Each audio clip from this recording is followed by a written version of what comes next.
Esta es una historia real sobre un crimen brutal que permaneció sin respuesta durante más de 25 años.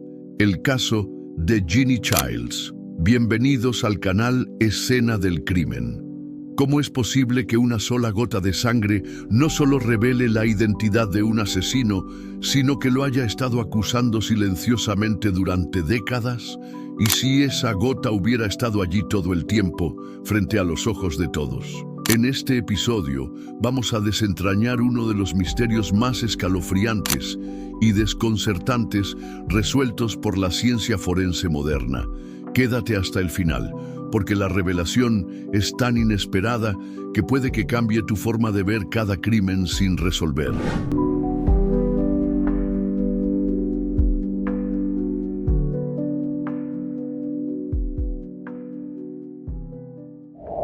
Minneapolis, verano de 1993. En un complejo de apartamentos en la calle Park Avenue, el calor era denso y los ruidos de la ciudad parecían colarse por cada ventana abierta. En el apartamento número 201 vivía Jeanne Childs, una mujer de 35 años, extrovertida, simpática, con una energía vibrante que no pasaba desapercibida. Trabajaba en la industria del entretenimiento para adultos, una elección de vida que, aunque no exenta de prejuicios sociales, le permitía cierta libertad económica. Sus amigos la describían como generosa, fuerte, con un gran corazón, pero también alguien que había tenido que sobrevivir muchas veces en silencio. El 13 de junio de 1993, un olor nauseabundo comenzó a salir del apartamento de Jeanne. Los vecinos, preocupados, avisaron al encargado del edificio. Cuando él abrió la puerta, la escena era devastadora. El cuerpo de Jeanne yacía brutalmente mutilado en el suelo del baño. Sangre en las paredes, en el piso, en el techo. Una escena de violencia extrema que indicaba no solo un asesinato, sino un ataque cargado de furia, casi personal. El cuerpo estaba cubierto de cortes profundos y parecía claro que había sido asesinada con un arma blanca. La policía fue llamada de inmediato. El apartamento fue acordonado.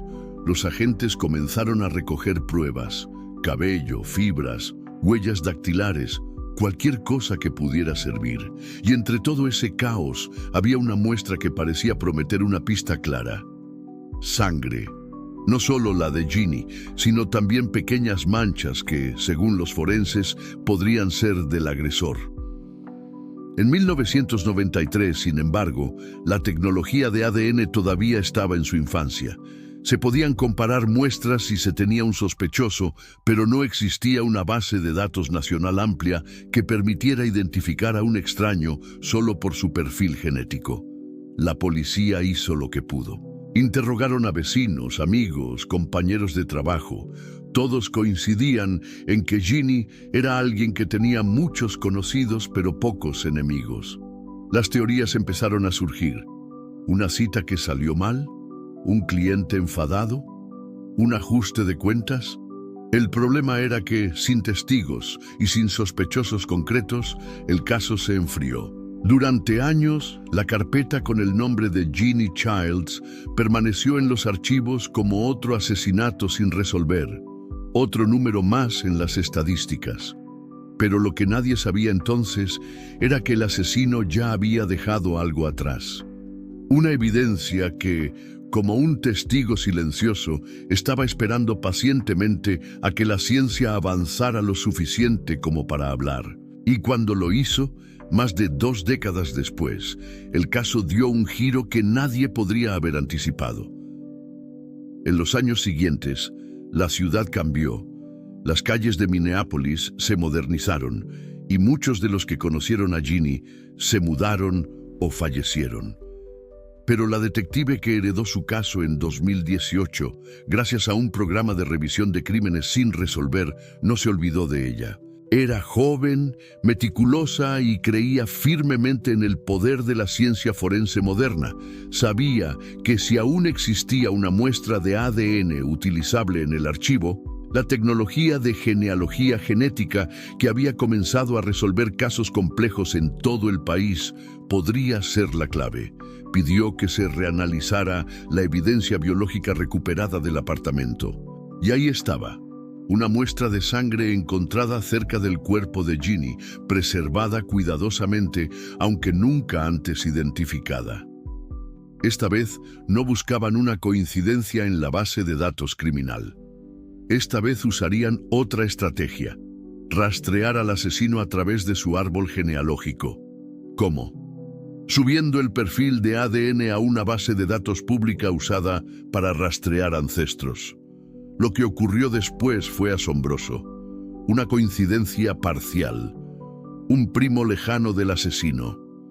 A partir de ahí, con árboles genealógicos, registros públicos y un trabajo casi artesanal, los investigadores comenzaron a reducir la lista de posibles sospechosos, hasta que finalmente quedaron con un nombre que nunca había estado en la lista original de la policía.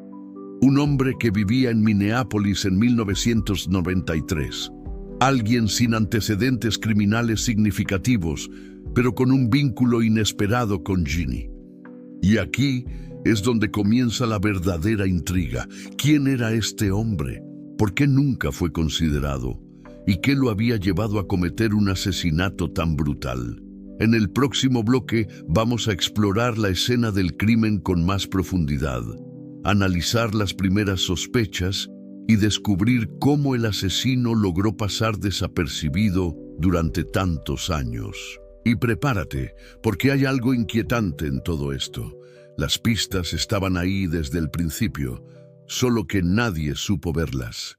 El apartamento número 201 del edificio en la calle Park Avenue, en Minneapolis, se convirtió en un infierno aquella mañana del 13 de junio de 1993. Cuando los agentes ingresaron, la escena que encontraron era una de las más violentas que muchos de ellos habían visto en su carrera.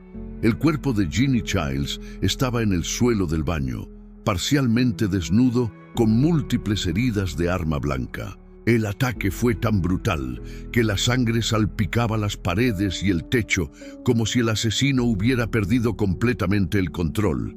El forense determinaría más tarde que Ginny había recibido más de 30 puñaladas, la mayoría en el torso y el cuello. Algunas de esas heridas habían sido infligidas después de su muerte. Esto indicaba que el crimen no solo fue violento, sino personal. En la cocina se encontraron señales de lucha.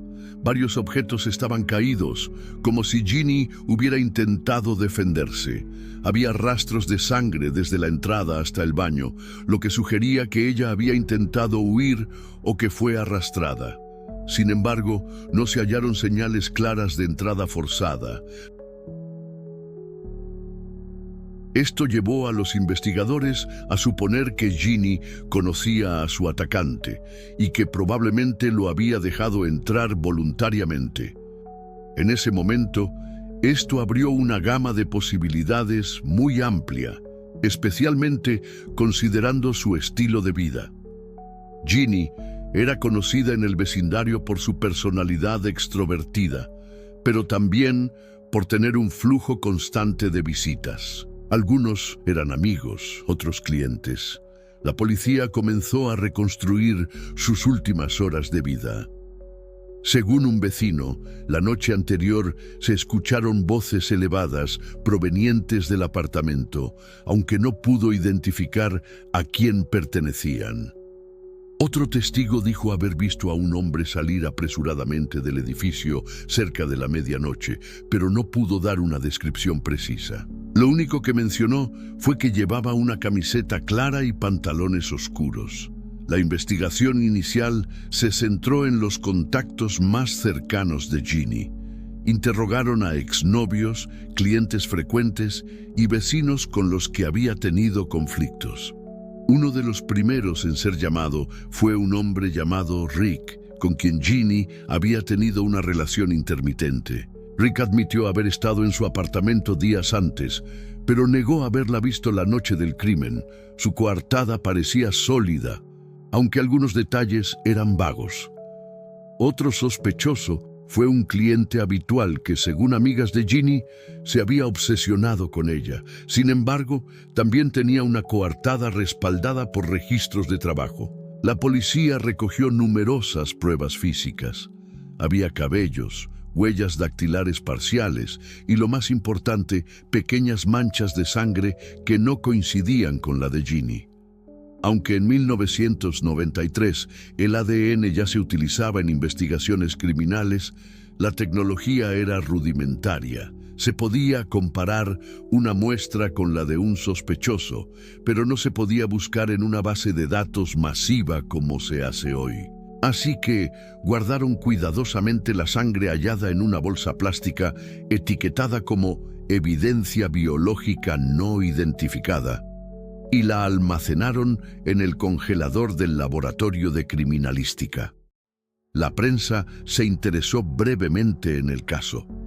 Algunos medios sensacionalistas destacaron el estilo de vida de Ginny como si eso explicara o justificara su muerte.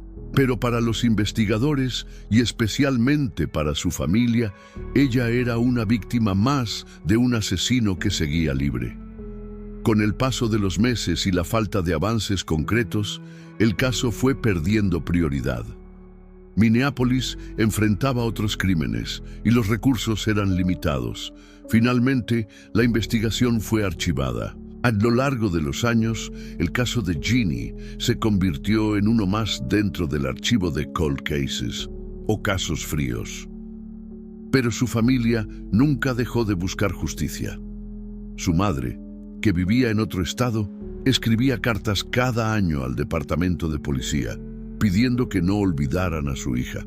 En varias entrevistas, insistía en que Ginny era más que el crimen que la definía. Era una mujer con sueños, con una historia, con personas que la amaban. En 2001 se intentó una nueva revisión del caso, pero sin resultados.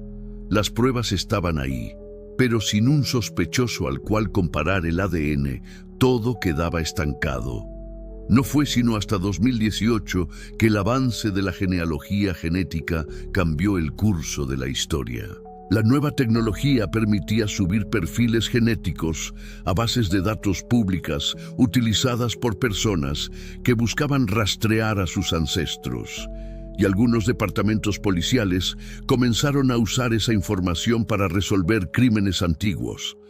Fue entonces cuando una joven detective, parte de un programa especial de revisión de casos sin resolver, encontró la carpeta de Ginny. Al leer los reportes forenses y ver que aún se conservaba una muestra de sangre del atacante, supo que tenía algo.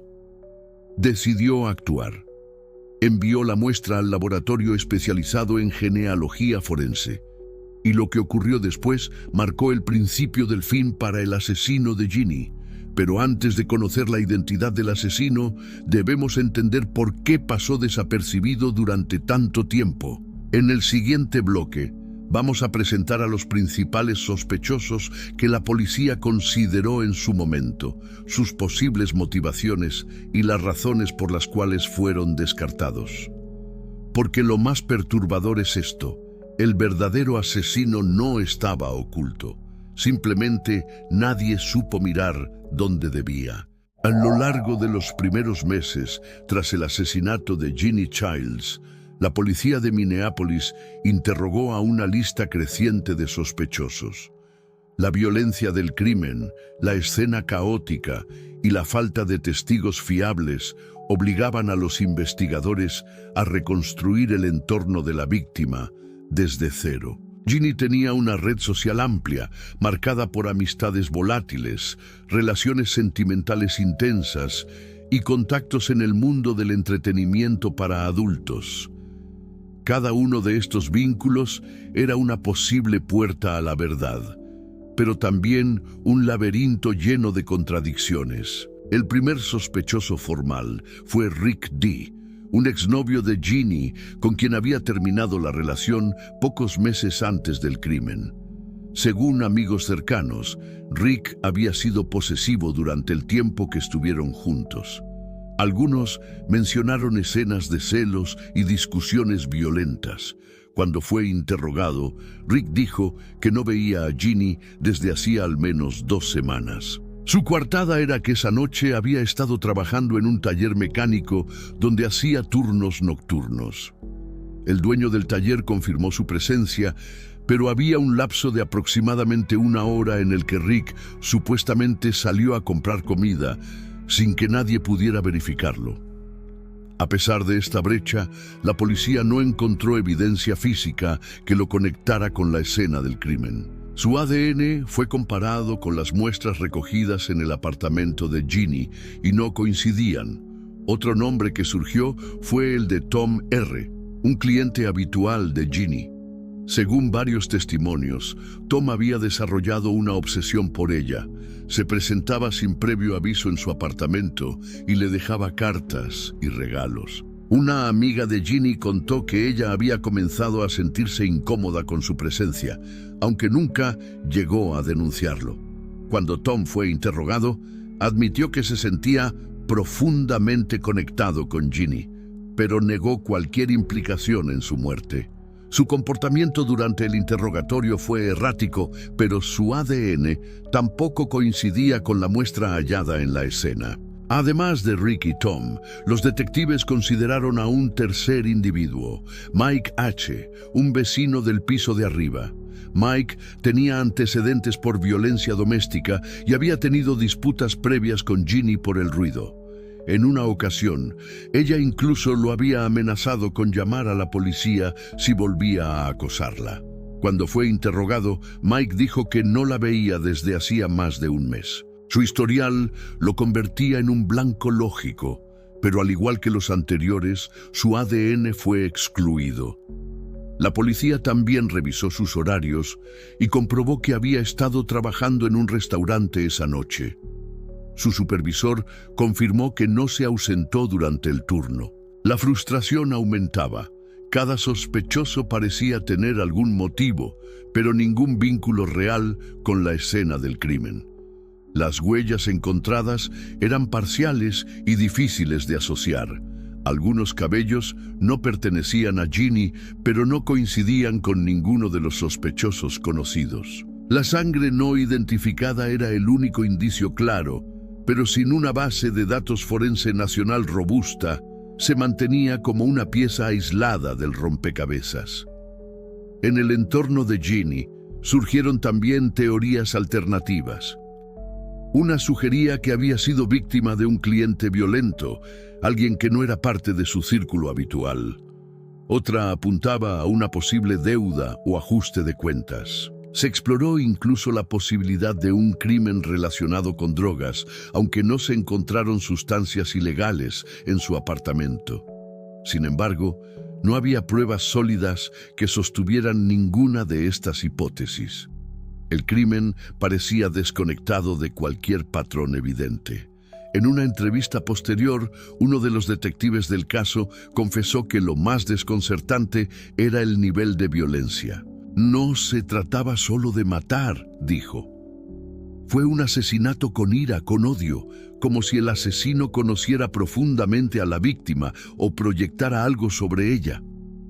Esa impresión inicial de que el crimen había sido personal seguía pesando sobre la investigación, pero con cada sospechoso descartado se hacía más difícil sostenerla. Durante años, la falta de avances dejó un vacío en la narrativa oficial. La policía mantenía el caso activo, pero con recursos limitados. La familia de Ginny, en particular su madre, nunca dejó de presionar.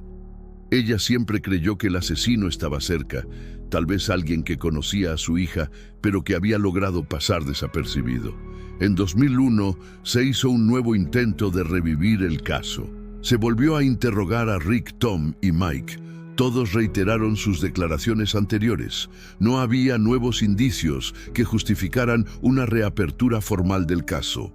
La sangre seguía almacenada, intocada, a la espera de un milagro tecnológico que pudiera decir algo más. Mientras tanto, el nombre de Ginny Childs fue perdiéndose en el tiempo. Su historia se convirtió en una nota al pie dentro de los archivos policiales.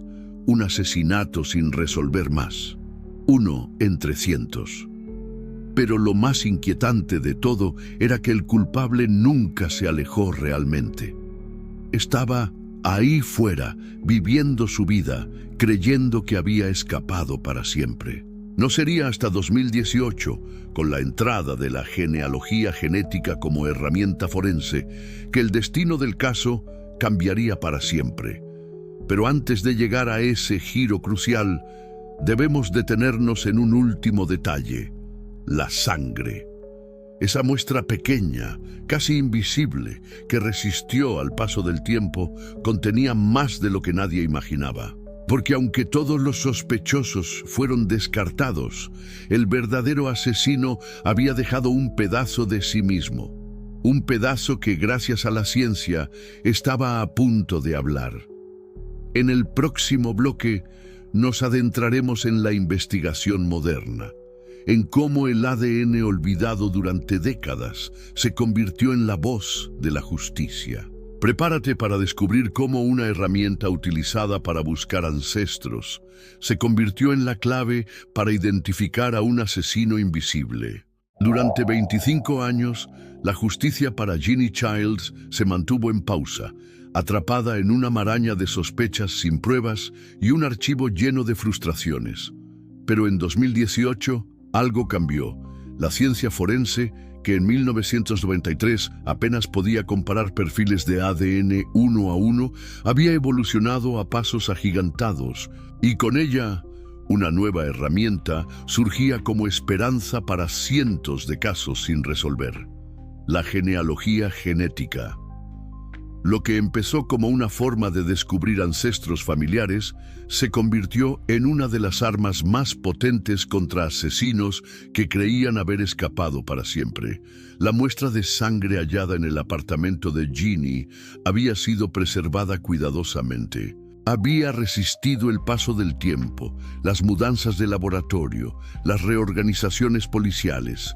Cuando la joven detective asignada al programa de revisión de casos fríos releyó los informes del caso Childs, algo le llamó la atención. Había evidencia biológica sin identificar, recogida a centímetros del cuerpo de la víctima. Y ahora, por primera vez, existía una manera de hacerla hablar sin necesidad de un sospechoso directo. El laboratorio contratado por la policía extrajo el ADN de la muestra y lo convirtió en un perfil genético completo. Este perfil fue subido a una base de datos pública llamada GetMatch, utilizada por millones de personas que querían conocer sus orígenes familiares. El sistema no ofrecía nombres, pero sí coincidencias parciales con otras personas.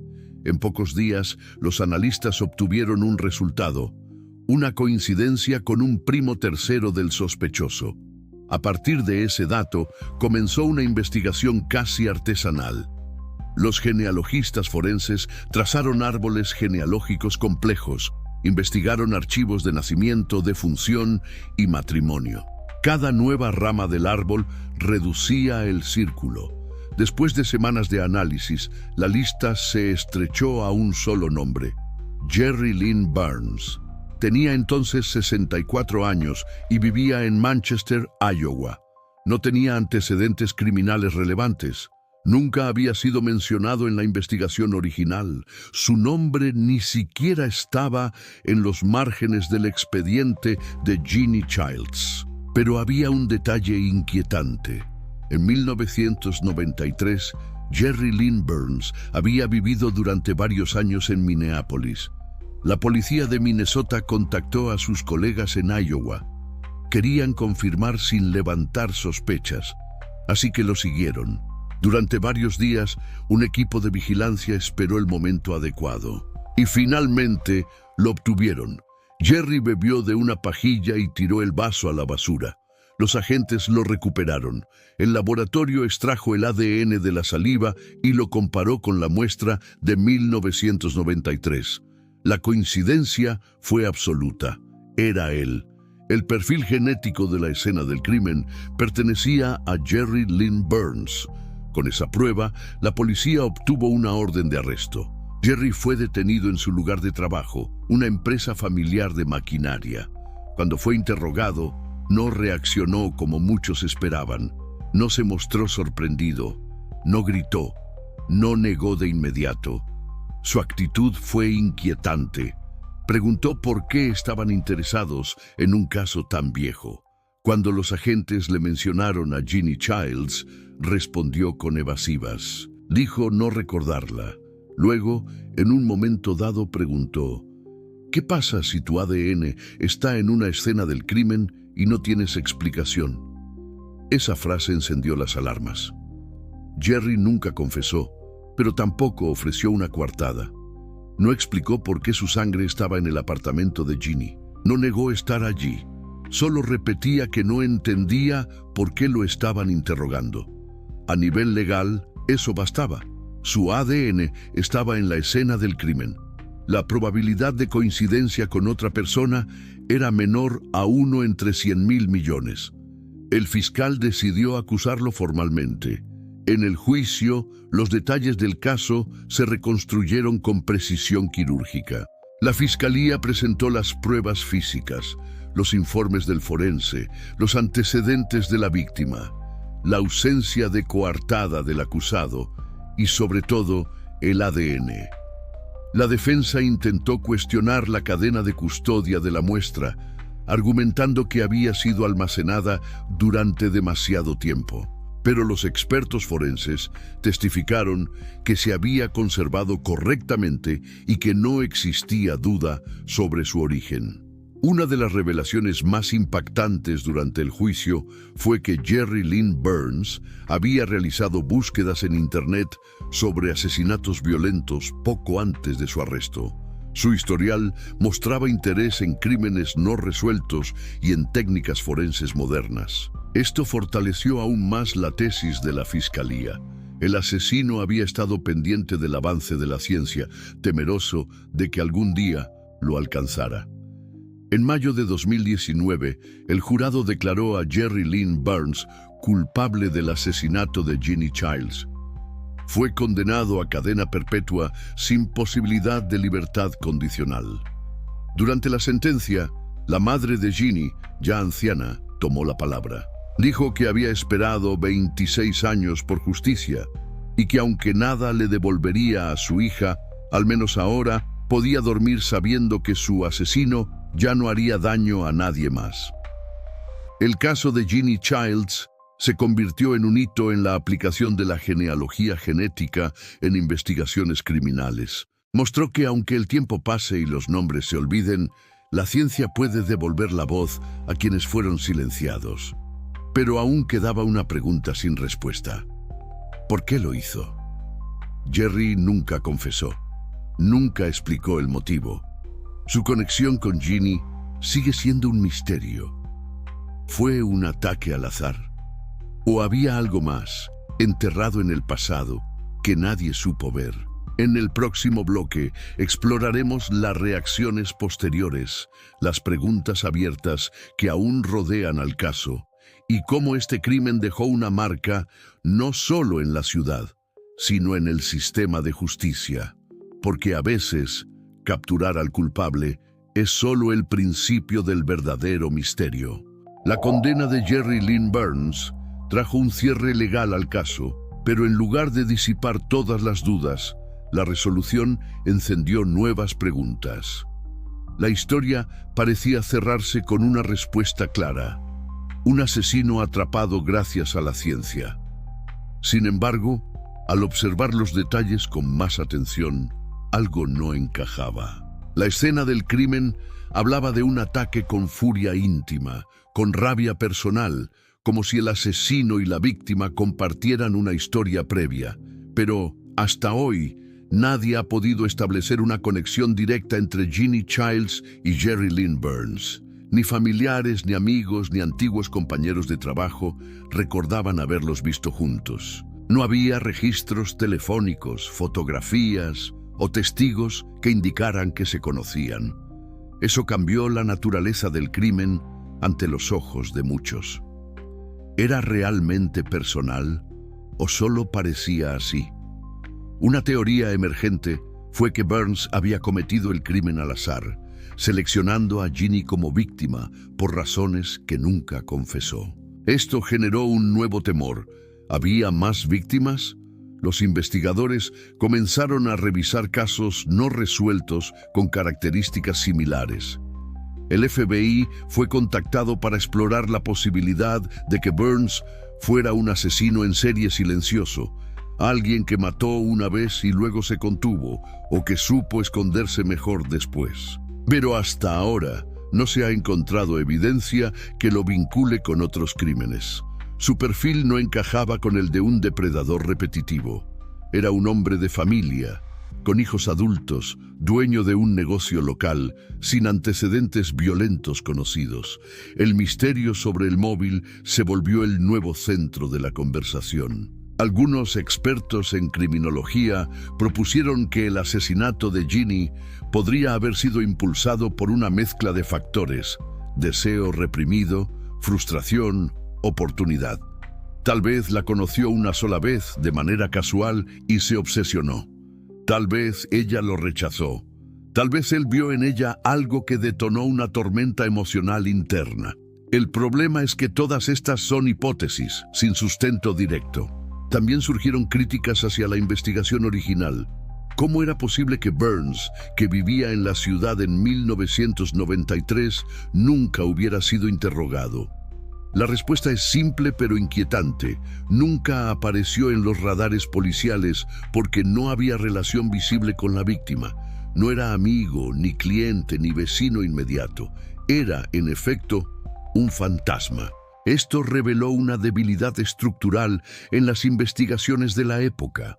La policía trabajaba sobre redes conocidas, contactos previos, pero no tenía cómo investigar lo invisible. Aquellos encuentros casuales que no dejaban rastro. Otro aspecto que generó debate fue el uso de la genealogía genética. Si bien resolvió el caso, su aplicación abrió una discusión ética. Algunos defensores de la privacidad argumentaron que buscar criminales a través de árboles familiares implicaba exponer datos genéticos de personas que nunca dieron su consentimiento. Por otro lado, las familias de las víctimas vieron esta herramienta como un rayo de esperanza. Para ellas, lo importante no era el método, sino la justicia. Y en este caso, el método funcionó. Pero la polémica persiste. Mientras tanto, Jerry Lynn Burns permanece en prisión. Desde su condena, ha rechazado entrevistas y apelaciones públicas. No ha explicado su presencia en el apartamento de Ginny. No ha pedido perdón, no ha mostrado arrepentimiento. Su silencio mantiene viva la sospecha de que hay algo más. Algunos llegan a preguntarse si alguien más estuvo involucrado. ¿Y si no actuó solo? ¿Y si hubo un encubrimiento? La investigación oficial no encontró evidencia de cómplices, pero el hecho de que el ADN fuera la única prueba directa también deja espacio para la duda.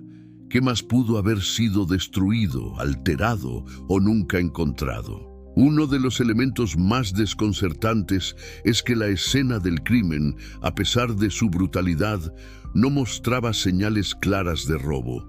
Nada parecía haber sido tomado. No había huellas de otro calzado más allá del de la víctima y la sangre del asesino. Esto descartaba el móvil de un robo frustrado.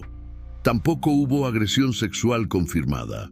Fue un asesinato crudo, salvaje, sin explicación racional. En un informe posterior al juicio, se detalló que el perfil psicológico de Burns no coincidía con la mayoría de los asesinos impulsivos.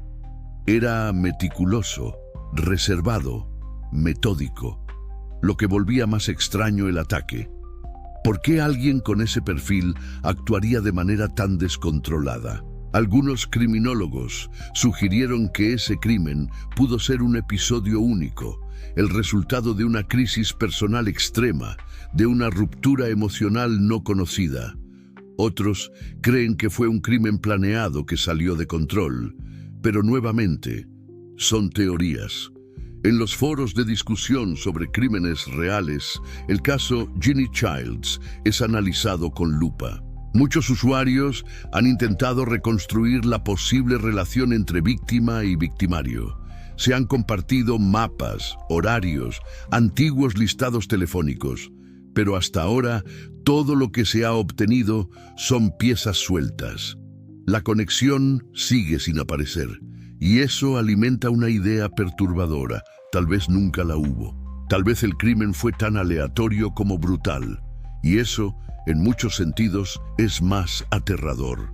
En el próximo y último bloque revelaremos la conclusión definitiva del caso, el impacto que tuvo en la comunidad y en el sistema forense, y responderemos la gran pregunta: ¿qué nos enseña este crimen sobre el tiempo, la justicia y lo que dejamos atrás? Porque, como descubrirás, a veces el silencio de un asesino no es lo más escalofriante, sino todo lo que él decide no decir. Durante décadas, el nombre de Jeannie Childs quedó sepultado en los archivos de los casos fríos. Su rostro, su historia y su trágico final eran recordados solo por su familia y algunos investigadores veteranos. Pero, con la captura y condena de Jerry Lynn Burns, su historia se transformó en un símbolo de algo mucho mayor: la capacidad de la verdad de sobrevivir al tiempo y la tenacidad de quienes no aceptan el olvido como respuesta. Y sin embargo, incluso con el caso cerrado judicialmente, el eco del crimen todavía resuena. Cuando se hizo pública la condena de Burns, los medios revisaron cada detalle del caso. Documentales, podcasts, artículos de fondo.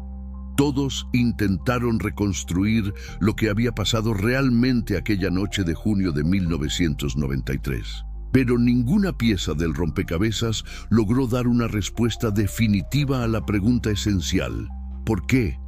La policía lo atrapó, la ciencia lo identificó, el sistema lo condenó, pero el motivo sigue siendo un vacío.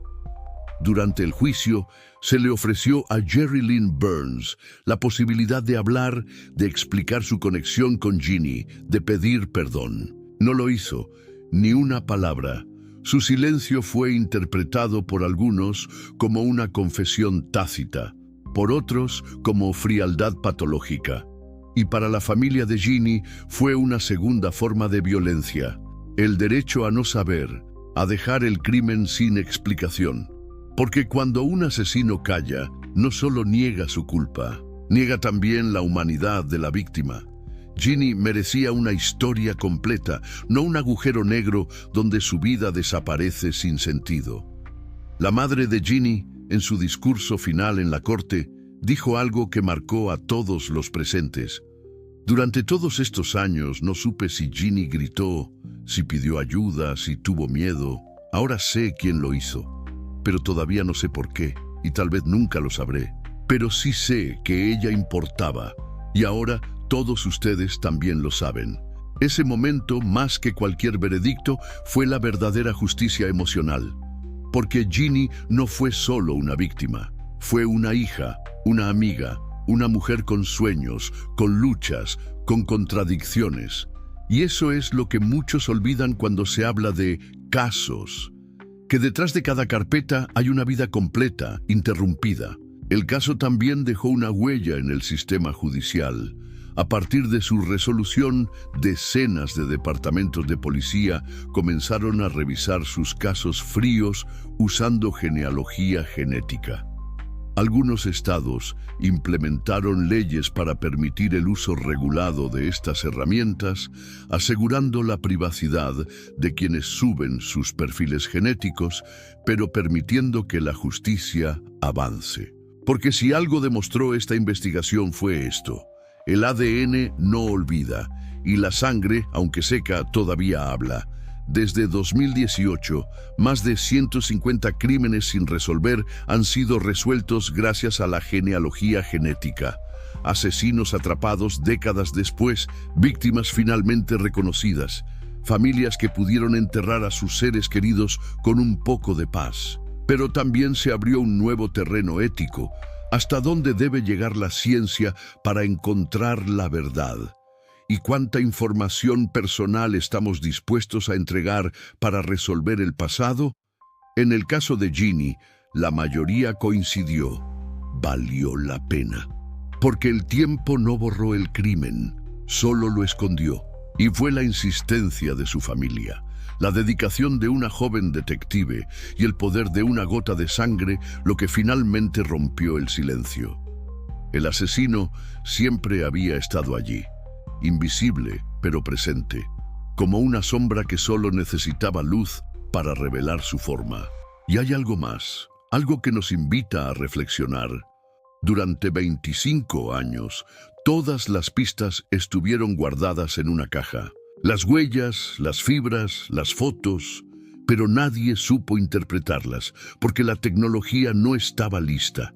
Pero también porque nadie quiso ver más allá de lo evidente.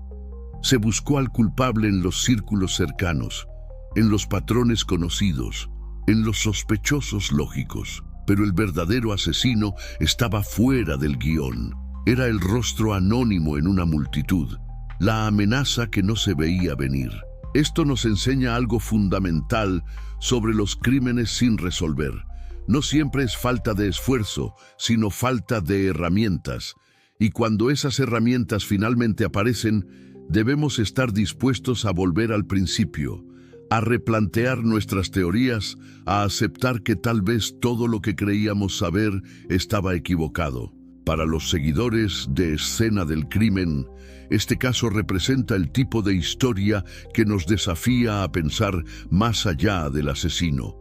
Nos obliga a mirar el sistema, las fallas, los prejuicios y también el poder de la perseverancia. Porque al final, lo que atrapó a Jerry Lynn Burns no fue una pista nueva, fue una vieja verdad que nadie supo leer a tiempo. Y ahora te pregunto a ti que nos acompañaste hasta aquí, ¿crees que el silencio de Burns fue su forma de proteger a alguien más? ¿Crees que hay un segundo secreto escondido en esta historia? ¿O simplemente fue un crimen sin sentido, producto de una mente perturbada que nunca se dejó conocer? Lo cierto es que Ginny Childs ya no es solo un nombre en un expediente. Hoy, su historia está en la memoria colectiva, como símbolo de lucha, de justicia tardía, pero también de justicia real. Y como cada historia que contamos aquí en Escena del Crimen, te recordamos esto. Nunca subestimes el poder de una verdad que espera ser descubierta, porque a veces, incluso después de 25 años, el asesino siempre estuvo dentro de la casa,